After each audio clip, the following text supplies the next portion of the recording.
have come to a much simpler revelation of this word love on page 28 of your teaching syllabus. It's called the Phileo lifestyle. This is a word more common to us, and we can possibly have a greater understanding of love. In our lesson at this point in time, we're studying what is known as Phileo love, which is the human expression of kindness. The human expression of kindness, not divine. We have been dealing with the agape love. Today's lesson is dealing with human expression of kindness. It is not the agape or divine expressed love that comes from God. Rather, it is caring for the human person with love. So, if agape is the king of divine grace, then Phileo is his queen. This word Phileo love appears at least 25 times just in our New Testament in the Greek language. In our English language, we often use the root of this Greek word, you might say every day. For example, we use the word Phileo-theos, which means love of God. And we understand that from the word Phileo. And then we know the word philosophy. And the word philosophy, or philiosophy really, then you have the love of wisdom, of knowing things. And then we have the word philharmonic, which is love for music, or care for music.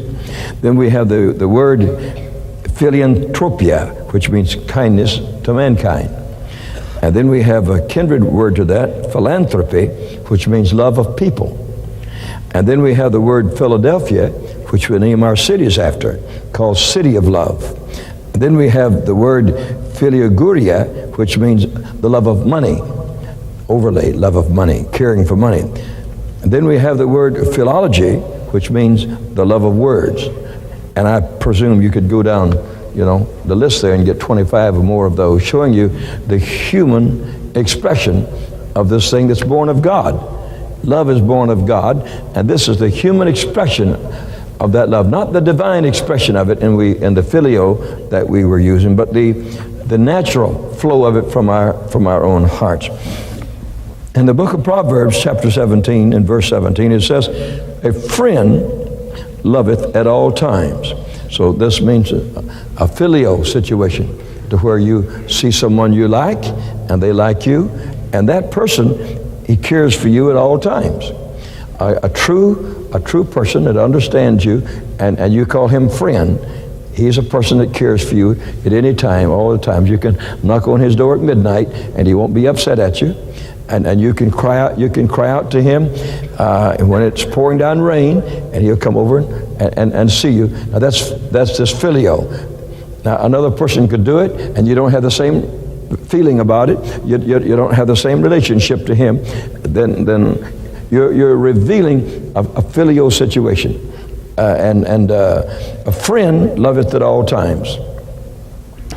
And a brother is born for adversity. We live in a world that has its thorns and has its thistles and has its hard places, but a person who is your friend cares for you at all times, whether you're up, whether you're down, whether you're in, whether you're out. A true friend cares for you at all times. Now, a person who's not your friend may like you when you're prosperous, but not like you when you're not prosperous, or might like you when you're well and strong, but don't like you when you're sick. But a true friend, he cares for you at all times. And this is a natural thing by us being drawn to one another through liking and caring one for another. Now, even in the life of the Lord Jesus, we see this Phileo demonstrated.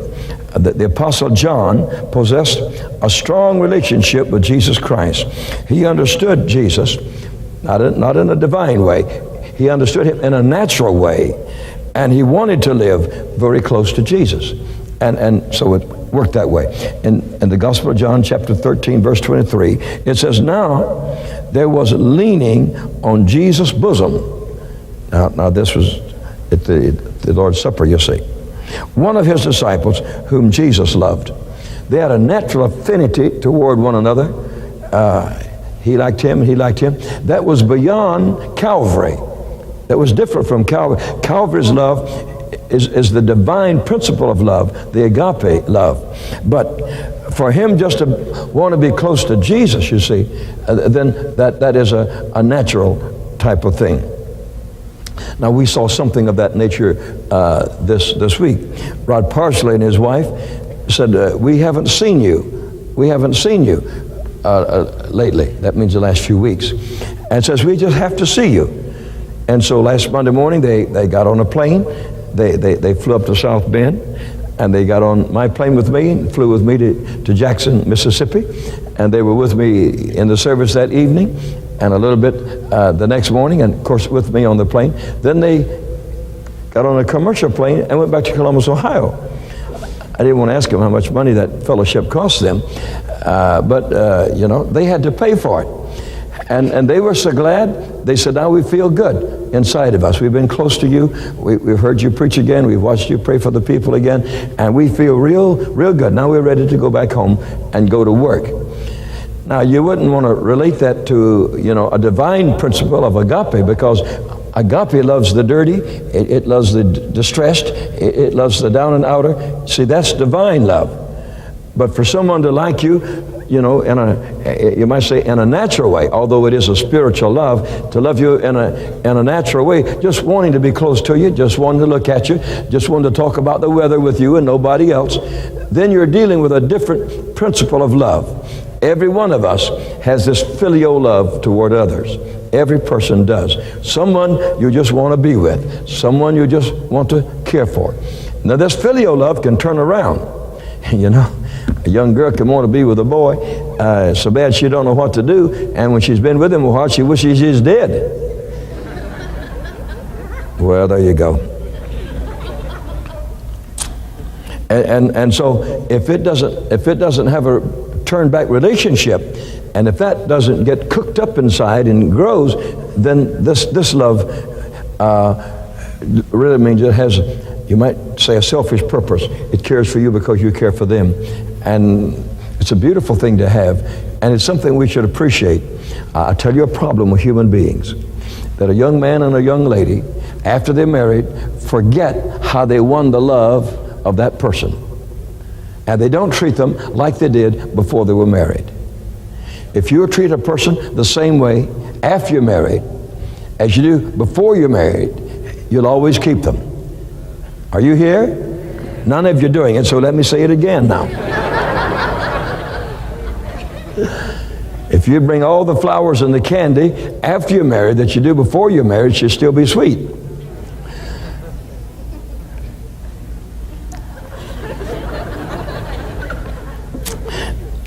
John 13:23 says, and now there was leaning on Jesus' bosom one of his disciples whom Jesus loved. I don't want you to think for a moment that he was a pet or that he was one that Jesus overflowed to. This was one that moved closer to Jesus, you see. And by him moving closer to Jesus, Jesus didn't put him away.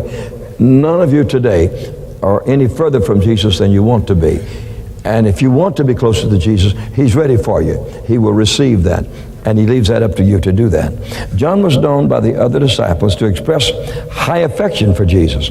For example, in John chapter 20, verse 2, then she runneth and cometh to Simon Peter to the other disciples, and the other disciple whom Jesus loved. So now here was Mary talking about this same disciple. And said unto them, they have taken away the Lord out of the sepulchre, and we know not where they have laid him. And so not only did one person know this, the whole evangelistic band, they knew that John had a special affinity toward the Lord Jesus, and that he expressed it, and the others, he was Lord and Master, but to John he was a friend also. And there's a difference there. There's one who's a Lord and a Master, and another who is a friend. And your point two, Phileo is not used in a command to love. It cannot be. It doesn't work that way. But to care for a fellow human, to be an affectionate person, or to be a friendly person. So Phileo speaks of people who think well of you. You have Phileo, you say, I love you. That means a Phileo love. Some friends only desire something from you, and that and that can cease. That can break up most any time. Your friendship enhances their personal lives, and so they want to be enhanced themselves, and so they want to lean over close to you. Filial love speaks to other people with sentiment and with endurement, which is a natural thing that belongs to the natural person. Paul prophesied in 2 Timothy 3 and 4 these words, that in the last days there would be traitors, heady, high-minded, lovers of pleasure more than lovers of God. And so they would have what B says here, philotos, which means loving of themselves. And there are millions like that on the face of the earth today that they do love, but their love is all self-centered. Their love all has to do with themselves. We all know people of that type of nature. They're deeply in love, but not with those around them. Their great affection is for themselves. They want to look in the mirror all the time, see what they see in there, and they say, man, I like that, I like that. And they want to dress it up pretty, and they want to decorate it and take good care of it. And they don't do the same for other people. You know, their love is inward into themselves, and it's called here this philotos, that it's a self-love, a care for themselves. But filio cannot be commanded. That's in your point number 2 there. You cannot make anybody care for you. It has to be an attraction that comes from the inside of us when we have this filial love, to care for another, to be affectionate toward one another, to be friendly toward one another. And it's a natural thing. You don't just see it among Christians, for example. You see it among pagans and heathen, that they flow to certain people flow to them, and that is your filial love. But I tell you one thing, between Christians, it's much greater and much more beautiful than it is among sinners, because you can have the same love for that person. You can have agape love, and then you can have filial love also. That you love them in the Lord, and you just like to go visit them at their house. There's some that you love them in the Lord, and you never have any intention of ever going to their house at all, you see. And so you do have the divine love. If they were in a strait and they needed a help, you'd be right in there helping them, and because you've got the agape love within you. But there are others that don't have to have a need. You just go to their house anyway, because you have this filio situation. Your point number 3, the difference in agape and filio.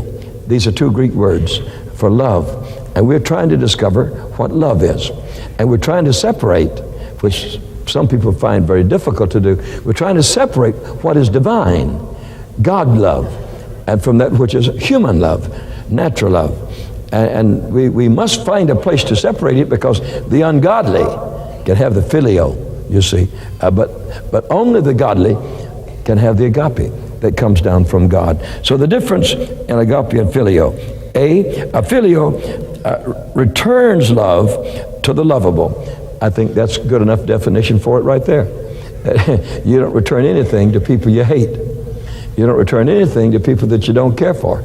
You just don't. Filial love returns its appreciation to the one that it cares for. To them, they're lovable, and that's one thing. You might greatly care for one person, and one of your other friends don't care for them at all. The same person, you see, and you flow out with a filial love to that person, and the other person, all they have there's agape. They don't have natural love for them. They just says, well, yeah, you're a brother in the Lord. God bless you. Goodbye. But if it's a filial love, you say, well, let's go down and have a cup of coffee together too. I want to be a little closer to you. The agape divinely cares for the unlovable, the hateful, and the vengeful. You see, agape love is a miracle. Natural man can't have agape love. And now, to love a person who hurts you, natural love can't bridge that gap that's too hard for them. But in Jesus, you can forgive a person that hurts you because you've got something he doesn't have. Jesus said to the people that were crucifying him, Father, forgive them. They don't know what they're doing, you see. Now, the natural man can't do that. That has to come from God. You just the natural man, if you hit him, he just can't love you. You can't sock him inside the jaw and he's a man, let's go have a hamburger together now. He wants to make you into a hamburger is what he wants to do. And so I just want you to see the difference between what is natural and that which is supernatural. And so agape divinely cares for the unlovable. And Phileo love relates to blessing people you know. You can't have Phileo love toward the unknown, but you can have agape love. You can love the people of Africa, never been there. You can love the people of China, never been there. You can send your resources over to bless the people in China, and you're not there. You see, you're just not there. But your Phileo love is something that relates to blessing people you know. Agape love gives itself even to a stranger, even to a stranger. Now that is your big difference there. The Greek term phileo is a verb which is never used for our love toward God. Now that we should understand. That this Greek word phileo that we're dealing with today in the Phileo lifestyle is a verb which is never used for our love toward God. You don't love God with Phileo. You don't love him with human love. You're not attracted to God in a human way. You don't want to just kiss God, you know. That is not, and when people think that way, they don't understand what the words all mean. When it moves into the divine, it's agape love. And this agape spreads itself in a vast manner over all kinds of situations and sorrows and heartaches. And it's there, it's real, and it is forever. And so the Greek word phileo, never used of our love toward God. When we love God, it's agape every time. The human desire for love is the most potent desire force in the universe. We should stop there for a moment. God created Eve because Adam was lonesome. Now without Phileo, you're lonesome. You can have agape in your heart, but without Phileo, you're lonesome. God created Eve because he looked and says, Adam's not happy. I've given him luxury, I've given him riches, but he's not happy. He craves for something more. He craves for someone like himself. I come down and talk to him, and that's not enough. Are you here? That's not enough. He wants love that's attractive to his own mentality, to his own affections. And so God created Eve to bring about a satisfaction within his life. You cannot live happy on the face of this earth without this Phileo love.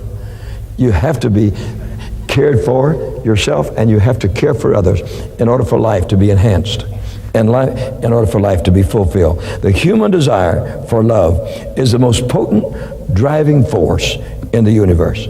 There is no power on this earth so great as human love. Human love will do the most amazing things. It will accomplish the most amazing feats. It'll drive the greatest distance. A young man will drive further to see his girlfriend than he would ever drive to go to church. I thought you'd catch on.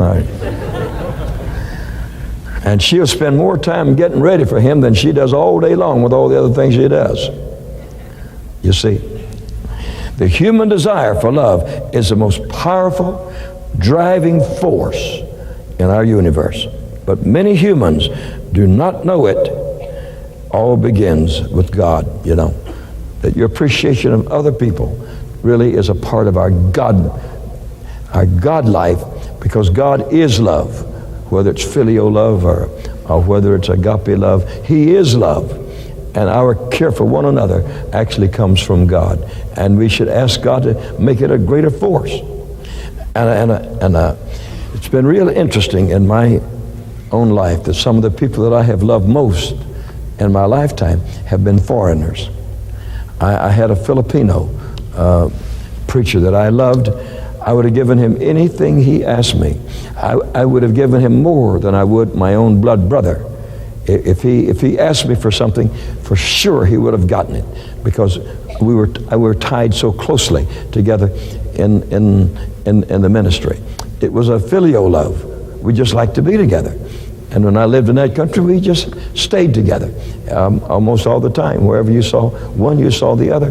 When I preached, he was my interpreter, although he was an excellent preacher himself. And then in Hong Kong, we had a a same relationship there, but the Chinese man was not a preacher. But there was something that just drew us, just drew us together. And wherever you saw one, you saw the other. We were just there because we had a pulling toward one another. Now that makes life very rich, you see. When a foreigner that likes different food than you may like, that is a different person, and yet you're drawn to that person. You care for that person. You'd help that person. You'd do anything for that person, you see. But more than all the others. There might be a million of his kind of people there, but he becomes distinct from the others. The others, you would say, I love you. That's the agape love. I want to see you saved. But to this person here, you see, let's eat together at least twice a day. And don't be gone, but over 1 or 2 days, you got to come back, you see. And so there you have this Phileo love, and we all have it. And as I said, it's been very interesting in my life that some of my chief loves, those two people I've just mentioned, I don't right now remember of any preacher in America that I ever had the same feeling for as those two people that I've just talked about. One was a Chinese, and the other was a Filipino. And so this Phileo love can reach out in directions that's simply amazing. It is simply amazing that you can reach out to people of different cultures with it, and you can care for them, and you can love them.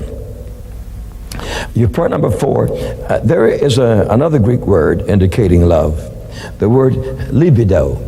You should underscore that when I put a circle around it. The word libido denotes psychic energy. That's what it really is. It refers to a sexual urge and a sexual gratification. The word can refer to a base love. I think the way that it's used in English, it's almost, or in medical terms, psychology terms, it's always a base situation, not an elevating one. The word can refer to a base love, not holy or divine. Libido love can create immorality. Your textbook says immortality. It can create another creature, a little baby. God created sex. It did not evolve from the beginning. It came right from God. It was ordained of God. In the book of Genesis, God says, Adam knew Eve. It has remained the same until this day. In 1 Corinthians 7:4, the wife hath not power of her own body, but the husband. So with Christians, they mutually desire each other, but not for selfish reasons.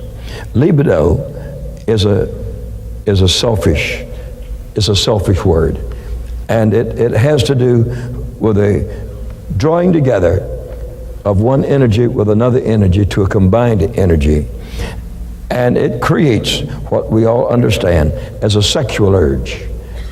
A man does not have the same, he cannot have a libido. If he does, he has reached into a homosexual situation. But his libido care, reaches out to a woman. And that libido word from the Greek is different from the phileo. The phileo is something of a friendship that has no relationship to sex or anything like that. I just like the way you look. I like the way you smile. I like the way you walk. I like the way you talk. I just like to be around you. But with this libido love, and originally it speaks of a psychic energy there, but really it's something more than that. It's a sexual urge, desiring gratification. And it can be related very strongly to a baser situation, not holy or divine, either one. It can be an illegal thing morally, a thing that you shouldn't do, like we think of in adultery. A libido love can create and bring into being a little child that can never die, a boy or a girl that will never die.